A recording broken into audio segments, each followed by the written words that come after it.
Vous êtes en France, vous voulez envoyer vos colis à Brazzaville et à Pointe-Noire, choisissez Ebenezer Import-Export. Bénéficiez d'un tarif préférentiel pour tous vos colis à destination du Congo. N'attendez plus, une seule adresse en Île-de-France. Contactez-nous et nous allons garantir l'envoi de vos colis. Ebenezer, notre priorité, votre satisfaction. Sautez le pas. Chef d'entreprise, vous voulez vous développer? Visez loin. La Journée internationale des micro, petites et moyennes entreprises, le rendez-vous numéro 1 des dirigeants des PME au Congo. Le 27 juin, 4 conférences et ateliers thématiques. 4 espaces pour s'informer, s'orienter, oser, créer, trouver le financement pour développer son entreprise. La Journée internationale des micro, petites et moyennes entreprises, le rendez-vous numéro 1 des dirigeants des micro, petites et moyennes entreprises au Congo, ce 27 juin au Palais des Congrès de Brazzaville. Sous le thème « Quel est l'impact des petites et moyennes entreprises sur le développement socio-économique du Congo ?» Un événement organisé par Oukale, sous le haut patronage de Madame la ministre des PME, de l'artisanat et du secteur informel.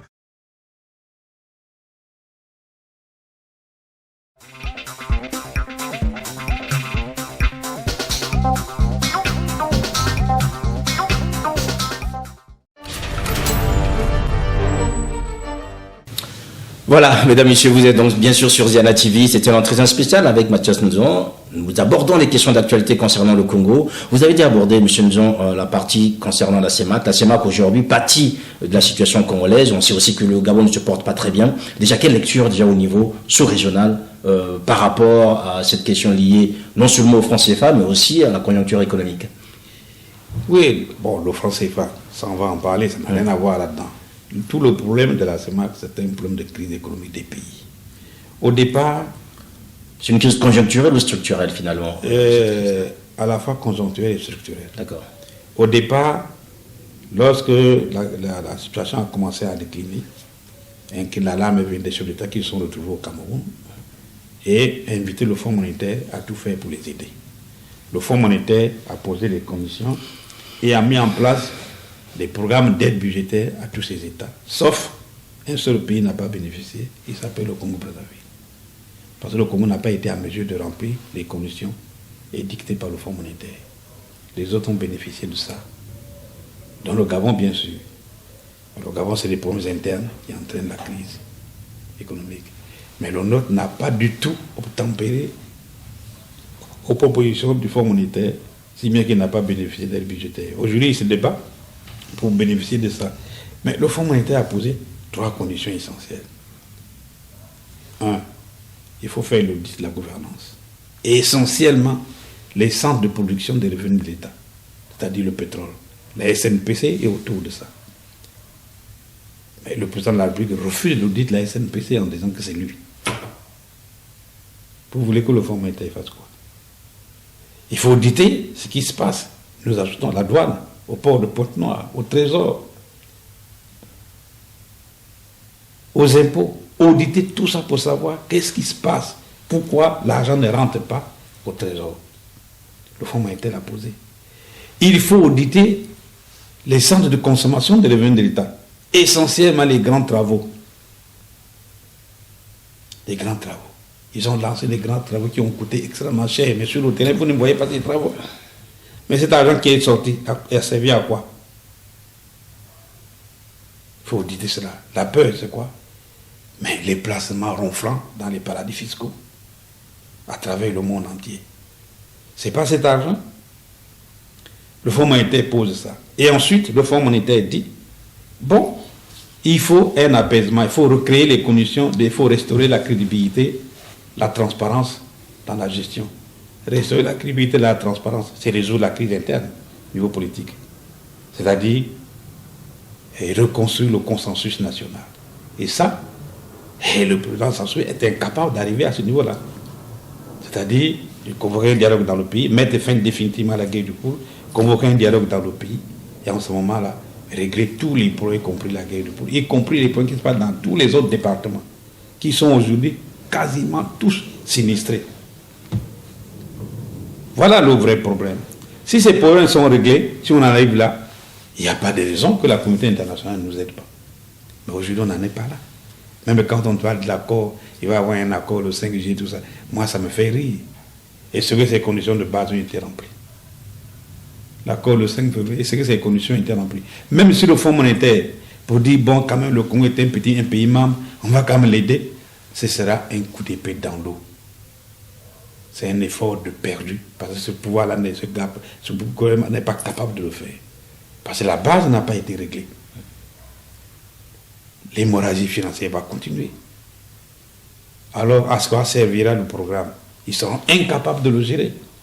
Je ne pense pas que le conseil d'administration du Fonds monétaire verse dans une telle irresponsabilité pour jeter un coup d'épée pour frapper un coup d'épée dans l'eau. Alors, vous avez quand même été parmi les personnes qui ont énormément milité, je dirais, dans le sens où le Fonds monétaire ne pouvait pas accorder cette aide au Congo. Aujourd'hui, le Congo est en train de claironner partout que cette aide est quasiment obtenue en entendant ce conseil d'administration du 5. Est-ce que vous y croyez, vous vous dites qu'on risque aussi d'avoir une surprise? Je ne crois à rien du tout. Je ne crois pas du tout. Le conseil d'administration est constitué par des pays responsables, des administrateurs compétents qui examineront le problème du Congo. Vous avez lu le cadre macroéconomique qui a été fait? Il n'a pas été publié. Ça se passe comme ça, pas comme ça. Le Fonds monétaire, ce n'est pas un bureau où le Congo vient dire, monsieur, voilà, faites comme ça. Non. C'est une grande administration qui renferme beaucoup de compétences, tant au niveau technique qu'au niveau politique, qui est très informé que le Congo ne s'y trompe pas. Le Fonds monétaire est très informé sur les placements, les dépôts des Congolais dans les comment on appelle ça? Dans les paradis fiscaux. Vous vous rendez compte? Regardez, il n'y a pas longtemps, le Congo s'est gargarisé que voilà, il y a même un qui a écrit que Mathias John a perdu son sommeil parce que la Chine a abandonné sa dette vis-à-vis du Congo. C'est ridicule. C'est ridicule. La dette extérieure du Congo, c'est 9 milliards 800 millions de dollars US. On peut arrondir à 10 milliards de dollars. Et la Chine seule, c'est un tiers. À peu près 3 milliards de dollars. En gros, 2000 milliards de francs CFA. Si vous annulez 20 millions, vous ne voyez pas que c'est une goutte d'eau dans la mer? Ça résout le problème de l'endettement, de lourd endettement du Congo? Pas du tout. Et il y a un autre point qui se posait. Qu'est-ce qu'il y a en Chine? Ça, c'est la Chine continentale. Il n'y a que ça. Il n'y a que ça. Mais les comptes des Congolais à Exim Bank,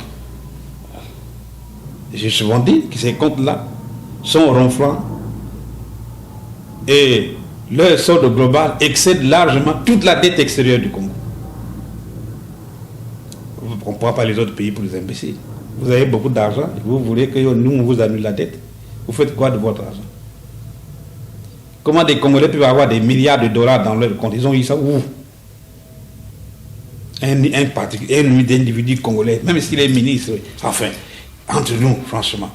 Où est-ce qu'ils ont eu cet argent pour mettre dans les comptes? Et puis les autres pays sont des pays d'imbéciles. On vient dire, bon, malgré tout, les Congolais ont l'argent, bon, on va quand même annuler. C'est pourquoi? C'est ça le problème du Congo. Ce n'est pas sérieux du tout. Ce n'est pas sérieux. Alors, il faut, et j'ai dit, la communauté internationale doit être ferme là-dessus. Il faut que le Congo s'incline devant la volonté internationale. La communauté financière internationale est forte. Il faut amener le Congo à remplir ses obligations.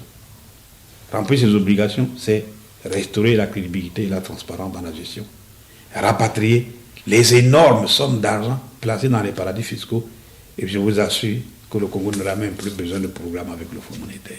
Vous savez, c'est pas assistance. Vous savez, Mathias, très souvent, le Congo a toujours eu des solutions plus ou moins hybrides et quand il est face à une crise. Aujourd'hui, Denis Sassou Nguesso est quasiment contre le mur. Vous semblez avoir des solutions pour en sortir. S'il vous fait appel à vous, est-ce que vous repartirez à ses côtés pour amener votre expertise afin que le Congo puisse rayonner tel qu'il a été bien avant? Mais ce serait une trahison de ma part. Mais vous avez quand même été avec lui entre-temps. Oui, mais je ne suis plus parce que la ligne politique n'était pas celle-là. Je ne peux pas repartir, mais j'ai été sollicité, je peux vous dire. pour repartir. J'ai dit non, les conditions ne sont pas réunies. Il faut une autre politique. Mais ce n'est pas avec lui qu'on peut mettre en place une autre politique. Il faut un dialogue national qui mette en place une autre politique. Mais aller là, c'est comme un bois que vous prenez, vous mettez dans une machine. La machine, c'est pas broyer l'eau. Mais je n'ai pas envie de me faire broyer par une logique qui n'est pas celle attendue par les Congolais.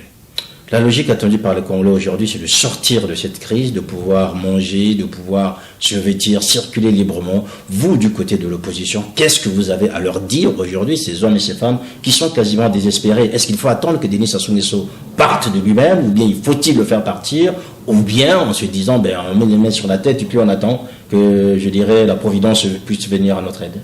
Pas la Providence. Nous avons fait une proposition concrète. Aller au dialogue, mettre en place une transition pour déboucher sur les élections générales crédibles, transparentes et justes. Et en ce moment, les Congolais choisiront celui qui fait les meilleures propositions, qui correspond, qui répond à leurs attentes. Et voilà comment on va sortir de la crise. Donc, ce n'est pas la spontanéité. Ce que nous proposons, c'est véritablement quelque chose de solide. Et ceux qui proposent une révolution en disant, les Congolais doivent se soulever, un soulèvement populaire pour faire partir Denis Sassou Nguesso, tel qu'on a vu, je dirais, au Soudan ou encore plus ou moins en Algérie. Attention. Ce n'est pas à nous d'appeler à un soulèvement populaire. Ce qui s'est passé au Soudan, personne n'a appelé. C'est le peuple qui s'est mis debout. Si le peuple congolais se met debout, il n'aura qu'à assumer ses responsabilités historiques. Est-ce que vous l'accompagnerez si le peuple congolais se met debout? Mais le peuple, c'est le peuple. Qui peut s'opposer à un peuple? Personne. Est-ce que vous l'accompagnerez dans cette volonté? Mais ce que nous voulons dire aujourd'hui, c'est qu'il faut absolument se mobiliser. Que toutes les forces patriotiques et sociales de notre pays, tous les démocrates de la République se mettent debout, se mobilisent pour créer un rapport de force qui amène Denis Sassou Nguesso au dialogue avec nous. Ce rapport de force a été créé en 2015, on l'a vu. Ça éviterait... Non, le rapport de force n'a pas été créé en 2015. On n'écrit pas un rapport de force comme ça. Il n'y a pas de rapport de force. Le rapport de force suppose une mobilisation importante des populations par des forces patriotiques. En ce moment, on lui dit, allons au dialogue. Si vous allez dans le désordre, vous ne vous rendez pas compte. Aujourd'hui, un petit pays comme le nôtre, la manière dont il a été surarmé aujourd'hui. Denis Sassou Nguesso a une armée à lui, qu'on appelle la garde républicaine. Toutes les armes les plus sophistiquées sont aux mains de cette garde républicaine. Denis Sassou Nguesso a des milices partout. Des grandes milices bien super armées plus que notre armée. Mais tout ça, c'est pourquoi? Il a énormément de mercenaires de toutes nationalités dans notre pays. Ces gens-là, il les a pourquoi? Le Congo n'est pas menacé, si ce n'est pour protéger son propre pouvoir. Et mettre au respect qui que ce soit.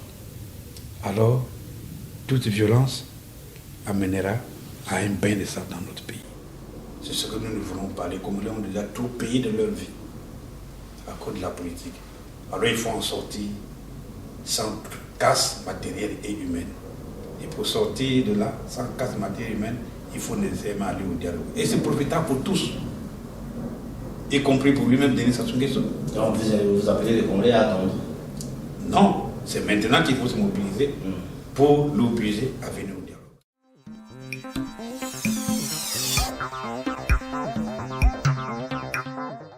Vous êtes en France, vous voulez envoyer vos colis à Brazzaville et à Pointe-Noire, choisissez Ebenezer Import-Export. Bénéficiez d'un tarif préférentiel pour tous vos colis à destination du Congo. N'attendez plus, une seule adresse en Île-de-France. Contactez-nous et nous allons garantir l'envoi de vos colis. Ebenezer, notre priorité, votre satisfaction.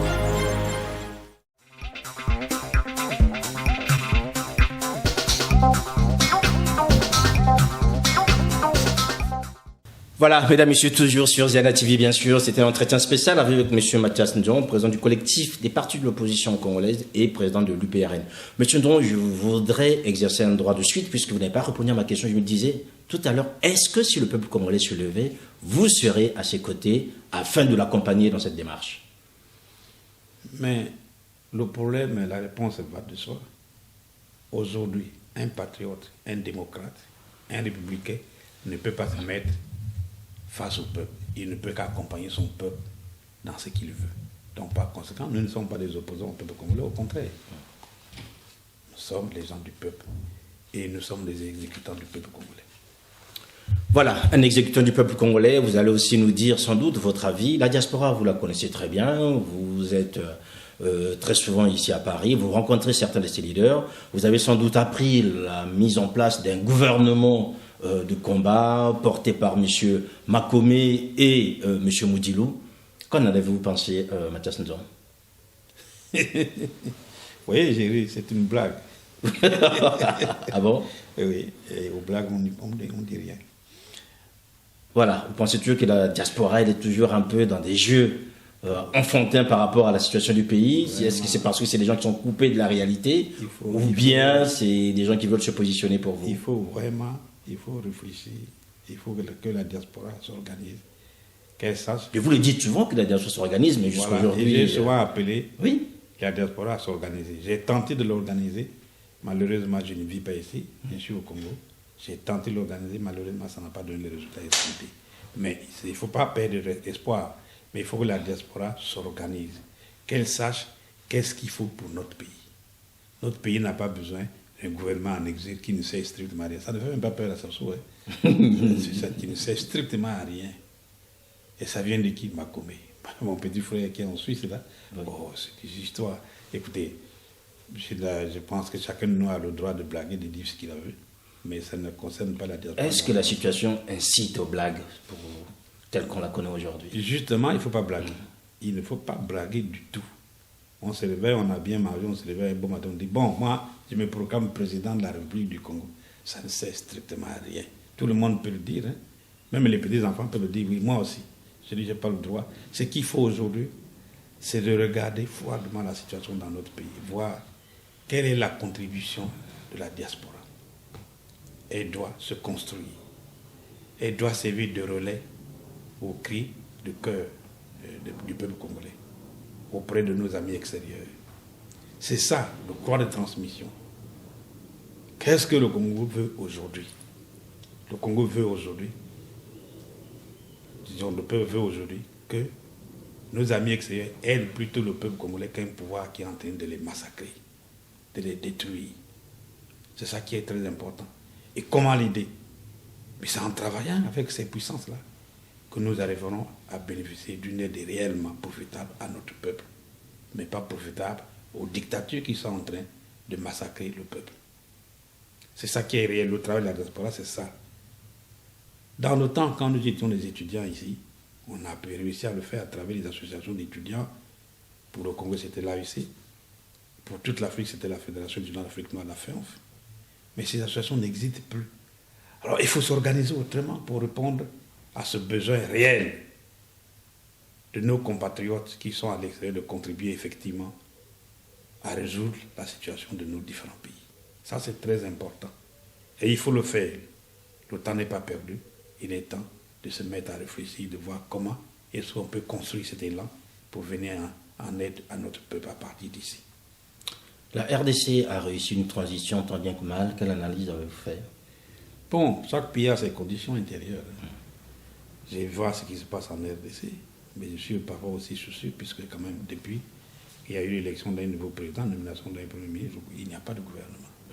Qu'est-ce qui s'est passé réellement? Mais je suis mal placé pour répondre à ça, puisqu'il faut avoir des éléments d'appréciation de l'intérieur pour bien répondre à ça.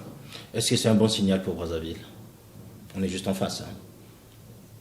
Du fait qu'il y ait en fait cette alternance que chacun de nous en tire les leçons, y compris le pouvoir. Que chacun en tire les leçons. Vous savez que notre pays occupe une position centrale en Afrique centrale. Et cette position intéresse tout le monde, y compris les pays voisins. Nous devons nous rendre compte de ça. Le jour où la situation sera débloquée à Brazzaville, elle sera bénéfique pour tout le monde, pour tous nos voisins. Voilà pourquoi notre responsabilité est énorme. Il faut que nous nous battions, nous nous organisions, nous luttions pour régler la situation de notre pays et que tous les peuples aux alentours, les peuples qui nous entourent, puissent bénéficier de ces bienfaits. Vous avez été ministre de l'économie aux côtés d'Denis Sassou Nguesso, vous connaissez la problématique des bourses des étudiants, vous avez vu à travers le monde ces étudiants congolais à Cuba, au Sénégal, que ce soit à Moscou, un peu partout, quasiment abandonnés, laissés à eux-mêmes. Qu'est-ce que vous leur dites ou qu'est-ce que vous avez comme piste afin que ces jeunes retrouvent la dignité nécessaire par rapport à leur état actuel? Mais les étudiants congolais, notre pays a eu des rêves dans le temps. Moi aussi j'ai été étudiant boursier. Mais à l'époque où le Congo était très pauvre, j'ai été étudiant boursier dans ce pays. Mais la manière dont les étudiants ont géré, ça ne répond plus aux normes, mais c'est aux normes normales. Comment pensez-vous qu'un individu, fils d'un président, se lève un beau matin, envoie les Congolais à l'extérieur pour dire ce sont ses boursiers, et après les abandonne? Vous n'êtes pas au courant de ça? Que le fils de Denis Sassou Nguesso, Abraham, a regroupé de nombreux jeunes Congolais qu'il a envoyés à l'extérieur comme boursiers et qu'il doit payer ses bourses. Lui, d'où viendrait sa fortune pour payer ces bourses-là? Et on en voit comme ça. Et surtout, sur des bases qui ne sont pas des bases acceptables. Nous ne sommes plus à ce stade-là. Donc la question étudiante est une question globale qui doit être repensée. C'est vrai, aujourd'hui, il n'y a pas de bourse parce que l'État ne veut pas payer. Je dis bien, l'État n'a pas d'argent ou ne veut pas payer. L'État ne veut pas payer. Si on n'avait pas volé l'argent, le Trésor aurait l'argent pour payer ces bourses-là. Il n'y a pas de raison que le moment où le Congo est devenu riche, qu'on n'arrive pas à payer les bourses des étudiants, y compris à Brazzaville.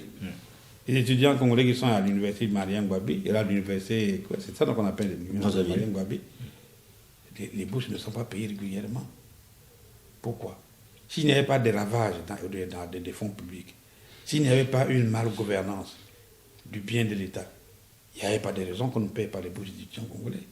C'est parce que la gouvernance est désastreuse et calamiteuse qu'on n'arrive pas à payer les bourses. Alors ça revient au problème global de régler la question de la gouvernance dans notre pays. La situation de Cuba est un peu particulière puisqu'on a vu ces étudiants quasiment mis en joue par des militaires cubains, on a vu les chiens les pourchasser à travers ces campus. Est-ce que vous regrettez de telles images par rapport à l'image du Congo? Mais parce que le gouvernement n'a pas été capable de régler ça. C'est une politique responsable qui a conduit à cette situation-là. C'est dommage qu'on en arrive là. Mais la responsabilité incombe au Congo. Parce que le Congo a joué à l'irresponsabilité, abandonnant ses étudiants à Cuba. Si le Congo n'avait pas abandonné, on ne serait pas arrivé là. Vous êtes banquier, Mathias Nzon. Le franc CFA aujourd'hui préoccupe énormément de populations. Certains brandissent un peu le spectre de la dévaluation. Quelle analyse faites-vous aujourd'hui quand on voit qu'on est sur deux zones géographiques avec un dynamisme assez différent entre l'Afrique de l'Ouest et l'Afrique centrale? Aujourd'hui, certains parlent d'une dévaluation pour l'Afrique centrale alors que l'Afrique de l'Ouest, elle, est en train de partir vers une monnaie commune au niveau de la CEDEAO. C'est pas la première fois qu'on en parle. Dévaluer pour faire quoi? Une dévaluation est une politique. Si on dévalue, c'est pour aller vers où? Pourquoi on dévaluerait le franc CFA aujourd'hui? Quel est l'objectif? Dans le temps, nos prédécesseurs, nos pères, quand on prenait une dévaluation dans un pays, c'était pour rétablir la productivité, la compétitivité de l'économie nationale. Est-ce qu'aujourd'hui, en dévaluant le franc CFA, vous allez accroître la compétitivité des économies de l'Afrique centrale? Pas du tout. Pas du tout. L'économie, au Congo, si vous prenez le Congo, l'économie congolaise, c'est quoi? C'est le pétrole. Le pétrole ne dépend pas des Congolais. Donc ça ne dépend pas des francs CFA. Ce n'est pas parce que le point de l'Afrique centrale qui est posé, c'est parce que le compte extérieur est largement en déséquilibre. Il est largement en déséquilibre parce que les pays excédentaires ne rapatrient pas les recettes d'exportation. Il suffit que le Congo, la Guinée équatoriale rapatrie leurs recettes d'exportation pour que le compte extérieur de l'Afrique centrale soit en nouveau excédentaire et le problème ne se posera plus. Alors par facilité on dit il faut dévaluer le franc CFA, mais ça créerait d'autres problèmes auxquels on n'attend pas. Ça c'est les gens qui n'ont pas réfléchi. Ça n'a strictement rien à voir avec ça. La question de l'Afrique de l'Ouest, je n'ai pas encore lu les écrits là-dessus, ce n'est pas aujourd'hui. Il y a des années que l'Afrique de l'Ouest veut créer une monnaie commune. Pourquoi? Parce que vous avez l'UEMOA qui a une monnaie commune qui s'appelle le franc CFA. Et vous avez la CEDEAO. Et à l'intérieur de la CEDEAO, vous avez le franc CFA. Vous avez toutes les autres monnaies qui existent. Alors à un moment donné, les responsables de la CEDEAO à l'époque, c'était les banquiers, notamment la Banque centrale, proposait qu'il y ait une monnaie commune. Mais pour créer une monnaie commune, ce n'est pas facile. Il faut déterminer les conditions, les critères de convergence des économies. Parce qu'une monnaie, ça se gère. Ce n'est pas un instrument qu'on crée comme ça, on jette dans la rue, puis chacun vient, il va faire les paiements. Autrement dit, ce n'est pas une monnaie, c'est un poison que vous jetez dans les pays. Alors, si on met en place des conditions de convergence, pourquoi pas un ensemble de pays peut décider de créer sa monnaie. Il n'y a aucune raison. La monnaie, c'est un accord social, c'est une question de consensus social, c'est tout. À l'origine, la monnaie n'était rien du tout. Nos anciens parents ont connu les monnaies avec les courriers, les bâtons de cuivre et tout ça.